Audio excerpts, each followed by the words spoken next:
An airstrike by Syrian government forces killed 29 Turkish soldiers in northeast Syria, a Turkish official said Friday, marking the largest death toll for Turkey in a single day since it first intervened in Syria in 2016. The deaths were a serious escalation in the direct conflict between Turkish and Russia-backed Syrian forces that has been waged since early February. Rami Dogan, the governor of Turkey's Hatay province bordering Syria's Idlib region, said 29 troops were killed and others were seriously wounded in the attack late Thursday.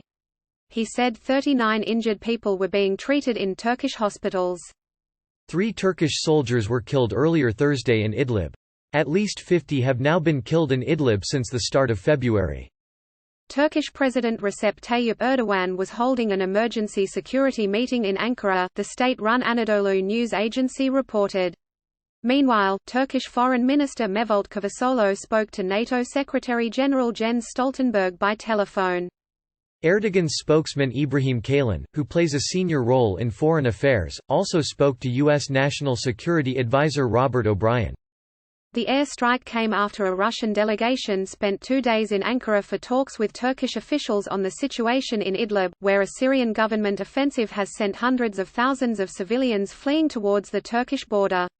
The offensive has also engulfed many of the 12 military observation posts Turkey has in Idlib. Fahrettin Altan, Erdogan's communications director, said all known Syrian government targets were under attack by Turkish air and land forces in response to the deaths. Turkish television news channels aired black and white footage of airstrikes on Syrian targets. Ömer Çelik, spokesman for Erdogan's ruling party, said NATO should stand by Turkey's side. Ankara recently called for U.S. Patriot missiles to be deployed to defend its forces in Syria. In a message seemingly aimed at Europe, he added, "Our refugee policy is the same, but there's a situation there, we're no longer able to hold refugees." Turkey hosts some 3.6 million Syrians and under a 2016 deal with the European Union agreed to step up efforts to halt the flow of refugees to Europe. Since then Erdogan has repeatedly threatened to open the gates in several disputes with European states. Angry crowds gathered outside the Russian consulate in Istanbul, Anadolu said. Standing in front of a line of riot police and a water cannon, they chanted, "Murderer Russia, murderer Putin."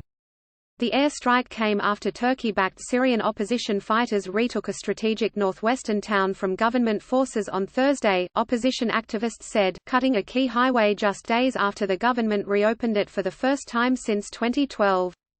Despite the loss, Syrian President Bashar Assad's forces made major gains to the south. Assad now controls almost the entire southern part of Idlib province after capturing more than 20 villages Thursday, state media and opposition activists said. It's part of a weeks-long campaign backed by Russian air power into Syria's last rebel stronghold. Turkey's UN ambassador Feridun Sinirlioğlu told the Security Council on Thursday that Turkey was committed to upholding a fragile ceasefire agreement that Turkey and Russia reached on Idlib in 2018.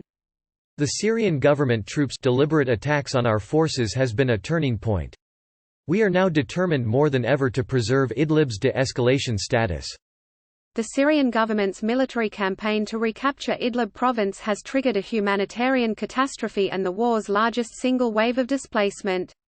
According to the United Nations, almost 950,000 civilians have been displaced since early December, and more than 300 have been killed.